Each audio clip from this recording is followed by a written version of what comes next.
这里是中国道教四大名山之一的安徽齐云山，山上至今还有一个道士后代居住的村落，被称之为是悬崖上的道士古村落。这是非常罕见的，很有可能也是一个唯一的，是一座被严重低估的道教仙山。据说张三丰晚年在这里修行隐居了几十年，也是他羽化登仙之地。山上呢还有张三丰的墓。这一座山如果不是在安徽，肯定呢会是天下皆知的名山。可惜啊，不远处就是黄山，光芒呢被其掩盖了。今天我们就去看一下这一座道教名山，看一看道士古村落是什么样的，主要呢也就是看一看张三丰的墓。齐云山，我们坐索道上去，爬就不想爬了。这是整个景区的导览图，下面呢是齐云小镇，这边呢还有一个树屋世界，相当于是树林里面的酒店，听说环境是非常好，不过价格呢也有点贵。我呢是准备从这一块坐索道上山，它是有两条路啊，坐索道和徒步。走路的话就时间久一点，做完索道然后再直接上去。去坐索道了，买好票了。我先上来。我一个人坐一个箱子。我已经坐上索道了，它的上行是60块钱，往返是110，如果单程就是60。下面是一条河流，今天天气一般了。好久没坐索道了。这个索道整体看起来不是太长啊，因为这座山的海拔也不是太高，只有500多米。索道在这一块，我们在这里就已经能够看到那个道士村落了，就在这一块。这里是坐索道，旁边那里有一座古桥，400多年，是徒步上山的。这个小镇环境感觉还是很可以啊。来到徽州，不管是走到哪个地方，它那个房子基本上是白墙灰瓦，这环境是真不错啊。下面那里还有个葫芦，在这个山顶上面呢，它有个通道，就像一个葫芦形状，不知道是不是参考那里的。大家来这个景区的话，如果是徒步，车就可以开到那个游客中心的停车场；如果是坐索道的话，就来这个3号停车场，就直接导航索道就在旁边。到这边就稍微高一点了，不过呢也快到了。感觉坐索道的人不是太多啊，有些人已经参观完了。我们上行坐索道，等下下去的话，走路或者是坐大巴下去，因为索道确实是有点贵。好，下来了，到了。一出来又看到导览图了，这样看起来上面挺大的。我在这个位置，这边还有个亭子，是俯瞰横江、远眺黄山的好地方。下面这条河流就是横江，黄山在哪里？我还真的不知道啊。反正这样看环境还是不错的。开始往前走了，到了这边就得徒步了。这么多人，我感觉徒步的人更多啊。这就是景区的大门了，也叫做望仙楼。下面呢有一副对联，写的是天下无双胜境，江南第一名山。这是乾隆写的，就齐云山被乾隆称之为是天下第一名山。正常来讲的话，是乾隆来了那个地方看到才会去说好不好，而这里呢乾隆是没有来过的，主要是由于当时乾隆六下江南来到杭州，徽州的知府去觐见嘛，后面向乾隆请假说要回老家一趟，于是呢这个知府呢就向乾隆介绍了一下老家的情况，特别是这个山怎么样的好。乾隆听后就挥笔写下了这副对联，是这么由来的。实际乾隆是没有来过啊。在大门前面是上山徒步的道路，也是一条古道，长度呢是1.5公里，高差300多米。道路两边呢古树参天，你走在里面呢仿佛是穿越了。历史上沿途呢共建有13座风格迥异的亭子，现在呢恢复了11座。在几百年前，徐霞客就是通过这条古道登山的，2次登上齐云山，从而呢，这里被称之为侠客古道，就是我们重走侠客路啊。现在准备检票进去了，游客还挺多的。这是标识牌，我们先去洞天福地，再往回走，主要是从一天门这边过去。这一座山也被称之为是神仙居住的地方，那自然而然就会有洞天福地这一些。这边都是丹霞地貌啊，洞天福地应该是这一块，也是白墙。刚才说了，在皖南到处都能看到这种形式的，这就我们常说的徽派建筑嘛。这个建筑一看就是新修的，是2016年复建的，原本是明朝嘉靖的时候建的，是一个当地人木建的。这里面现在是一个展览馆，这边墙壁上面展示的是道家人物，伏羲人王始祖，他是道家的。黄帝，道家始祖。广成子，这都是道家早期的人物啊。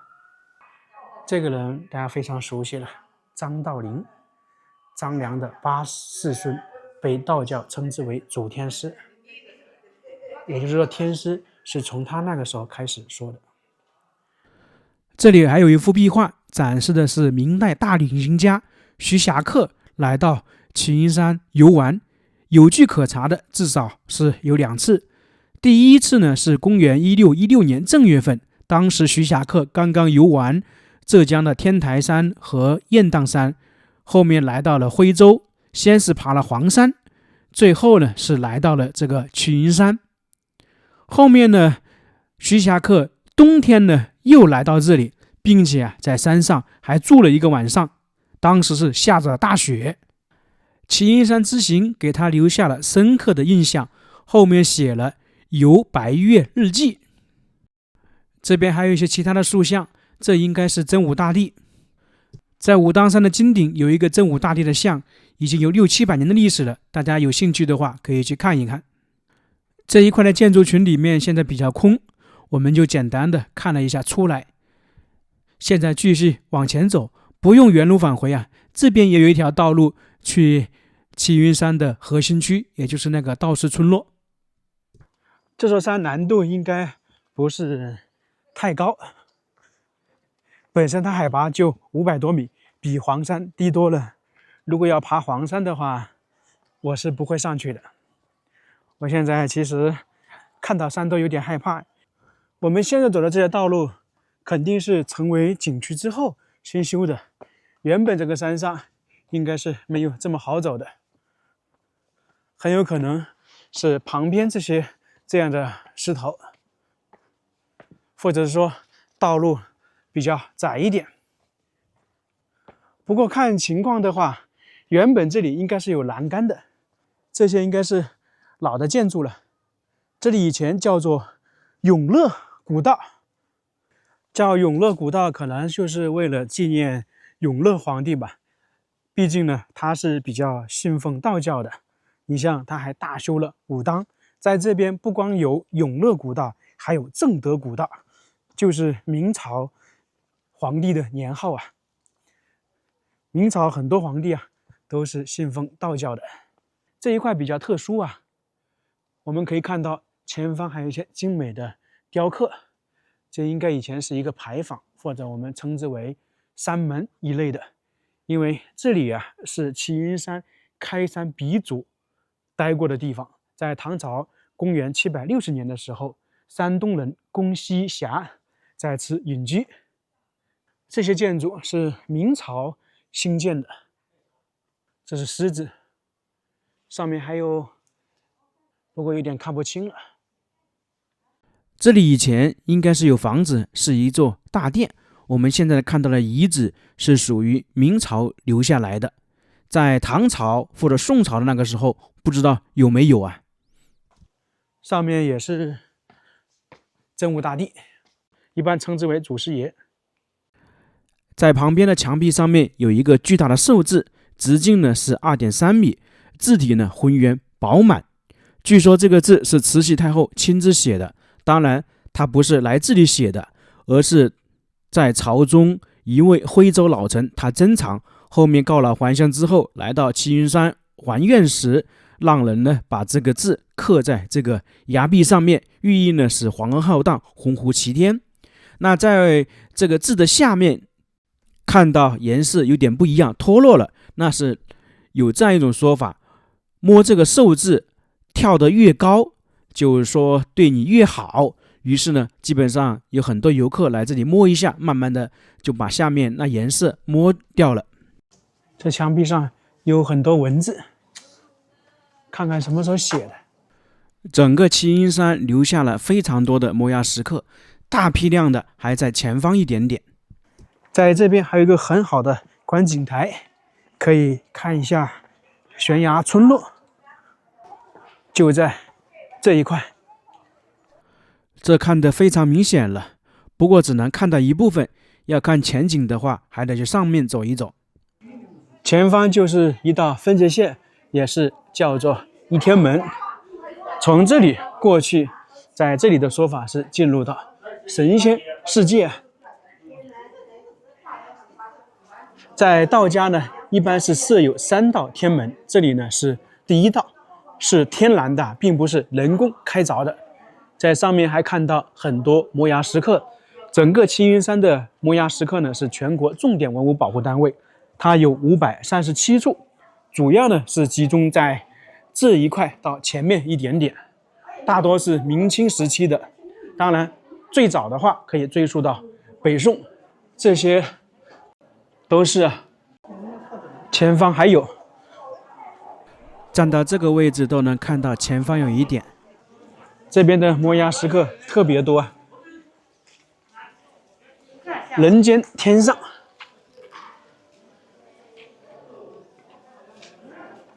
上面还有个晋蓬莱，嘉靖时期的，也就是说，在古代这个地方确实是非常好隐居的好地方。一个呢是吸引那些隐士高人，还有呢吸引很多文人墨客过来。在这座山上面，大概200来天是云雾缭绕的，这就很吸引那些文人墨客因为景色非常好。前方看到的这个摩崖石刻天开神秀，大家是不是非常熟悉啊？这就是剑来神秀山原型，遇事不决，可问春风，陈平安。这一组摩崖石刻也是明朝嘉靖的，嘉靖皇帝他跟齐云山的渊源还挺深的。等一下我们看到的一些道观也是跟嘉靖皇帝有关。在这些摩崖石刻下面呢，有一个洞府，一个山洞，这边叫做真仙洞府。三面三壁作为墙壁，前方呢就是大门，大门的牌坊历史也是非常悠久的。这些摩崖石刻真的太多了，像这么多还是比较少见的。不光有摩崖石刻，还有很多碑刻，这都是书法呀。大学士就证明是古代的，这书法可不一般呢。也是嘉靖44年。站在远处看一天门，感觉就像是象的鼻子。我们常说横看成岭侧侧风，在这里呢就表现得非常明显的。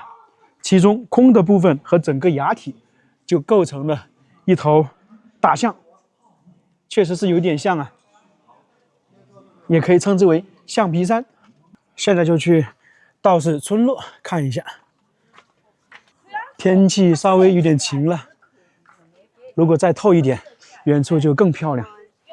在前方有一个观景平台，能够看到道士村落，看得比较明显了。很多房屋呢都是临崖而建，可以称得上是悬崖上的村落或者山顶的一个村落。我们可以看到前方有民居，中间呢还有座道观，看得出来这些房子都是根据山体的形式来建造的，有高有低，相当于是层次感。在古村落的对面有一座独立的山峰，它是叫做香炉峰，因为上面呢有一只香炉，据说呢是明朝开国皇帝朱元璋命人放上去的，后面呢又加盖了一座亭子。当然这是传说啊，不知道真假。谁能够想到在这样的山顶，道教名山竟然会有一个村落的存在，这是极其少见的，甚至都可以称得上是唯一，应该称得上是中国唯一的道士古村落。我查了一下资料，据说呢这里面大概是有30户人家在此居住，都是道士的后人。我们就一步步去这个村子里面走一走。来游玩的人真的挺多的，特别是中老年人。87呀，前面的78，87、78，哇塞，看不出来哎。前2天爬了黄山下来，走上去的？不坐缆，那也不得了啊，也不得了啊！87的78，我就说嘛，很多60、70岁的可能也赶不上了，年轻人都赶不上。真的没想到，87、78、63都能出来爬山，真的是了不起，不得了啊！一般人都做不到。这边是山天门，过去呢是一个天街，继续往前走。等于像是山顶的一个商业街一样。这边算是这个村落的街道了，也是徽派建筑的。现在上面应该很多都是店铺形式的，还有一些客栈、饭店等等。走在这个里面，感觉和正常的村落差不多，只是说带了很多道家的色彩。通过航拍才能够让人觉得这个古村落与众不同，比较震撼。这个房子看起来还是挺多的，尽管说是在悬崖上山顶上的一个道士古村落，实际来讲它现在是通公路的，上山你可以徒步、坐索道以及坐景交车上来，当然下去也是可以的。我估计啊，这个道路应该是后期开发成景区才修的，在古代应该是没有道路上来。在这个村落的中间有一座道观，叫做太叔宫，是和嘉靖有关。在公元1532年，嘉靖呢差不多已经当了10多年的皇帝，一直啊没有儿子，于是呢他就派遣龙虎山正一派的真人来到齐云山设坛，祈求呢他有指示。结果啊没多久真的灵验了，嘉靖皇帝呢就非常高兴，于是呢就拨款仿照武当山的主殿，重新建造了一座殿宇。8年之后，把名字呢改成玄天太叔宫，就是我们今天看到的这个名字，并且呢御赐山峨齐云，使得齐云山名声大作，成为江南的道教中心。这里面有一些建筑呢也是后面复建的，里面肯定也是供奉了真武大帝，我们就不进去拍了，在外表看一下就行。继续往前走，去找一块真迹碑，是跟唐伯虎有关的。我们现在看到的就是唐伯虎唯一存世的碑文，也算是一块碑，这是真迹啊，确实是唐伯虎写的。为什么他会在这里写下呢？在当时唐伯虎经历了科场舞弊案之后，心情呢也比较郁闷，他就出来散心，来到齐云山，走了一段呢，来到这里的玉虚宫。因为这座宫殿呢刚好是建完成没多久，唐伯虎呢在这里看到一位道长，他满脸愁容，仿佛呢有心事。正常来讲，宫殿殿宇建完成之后应该是高兴，那唐伯虎就上去问他，道长你怎么不开心呢？这位道长叹了一口气，就跟他说啊，这座宫殿建完成之后，本来呢是请了一位秀才来写一个碑文，结果啊，这个秀才狮子大开口，说要200两银子。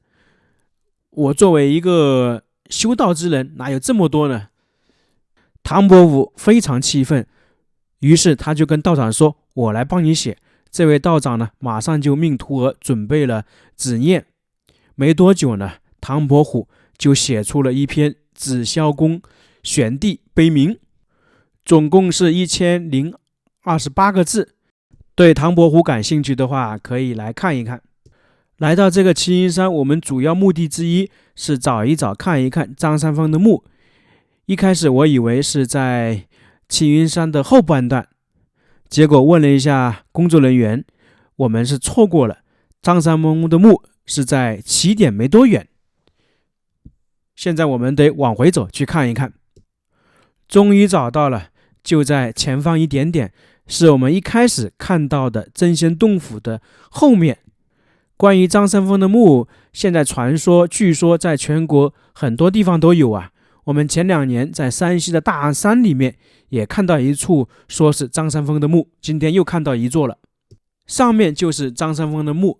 按照资料记载，张三丰晚年在这里修行，差不多在齐云山这一块啊待了差不多40年时间。后面呢，在这里得道成仙，去世之后呢，他的徒弟呢埋葬在前方的山洞里面。关于张三丰这个人物，大家非常熟悉，很多影视剧呢也演绎过他的故事。他呢是太极拳的创始人，也可以称是张君宝。关于他最大的传说，最大的故事就是他到底活了多少岁。他本身呢应该是南宋时期出生的人，他算是经历了3个朝代，南宋、元朝、明代。在明朝初期呢，那些皇帝呢都寻找张三丰，特别是永乐大帝。后面的皇帝呢也一直寻找。到了嘉靖时期，还有传说张三丰在世，嘉靖呢也有可能是在寻找张三丰。从而说张三丰活了多少岁，没有人具体的知道。有一种说法是活了300多。那这里就是张三丰的墓了。他的墓冢在塑像后面，这个塑像应该也就是展示的是张三丰，这应该也算是张三丰晚年的形象了。这就是他的埋葬所在地，看起来呢应该是经过修缮的。墓碑写的就是张三丰。现在我们看到这里是张三丰的墓，实际早期不是，它是一个洞穴。据说大概是在明朝正德时期，张三丰结束了云游的生活，来到齐云山，发现这里的混元洞非常不错，于是呢就在这里停留下来，在这一块修行。就在前方这个山洞里面。后面是到了嘉靖的时候，300多岁的张三丰在这里羽化登仙，后面他的徒弟呢就把他埋葬在他平时修行的地方。这边还有一些实传，如果张三丰当时真的在这里修行，很有可能啊是在这个洞里面打坐，甚至呢在这里休息睡觉。这边以前都是有建筑的，张三丰在里面的洞穴修炼，他休息的时候肯定会在这些房间里面嘛，不可能一年到头都在洞穴里面修炼。我看旁边的介绍，算起来张三丰在这里修行了将近50年，那么他不可能每天都在洞里面吧？估计这个齐云山附近都被他转完了，很有可能呢也去黄山转过啊。他在这里隐居了将近50年，并不是每天都在这个洞穴里面，肯定也是会外出走一走的。那算是这一块是张三丰晚年生活的地方，可能每天在这里打打坐，修行一下，看看书，指导一下徒弟的修行，练练武，看看书，这样的生活确实是非常不错的。关于这里到底是不是张三丰的墓，既然我们来了这里，就姑且认为这就是一代宗师张三丰的墓。反正呢，他确实也是一位传奇的人物。今天我们来齐云山的目的，主要也就是看一下张三丰的墓，也算是大开眼界，得偿所愿了。到这里，这一座齐云山我们就差不多走完了，算是一个比较不错的地方。我上山是坐索道上来的，下山呢准备徒步上去。在这个山上逛了几个小时，整体来讲的话，不算是太累，还是比较轻松，算是一个比较适合打卡的地方。那今天我们这个视频就到这里了，非常感谢大家，我们下个视频再见。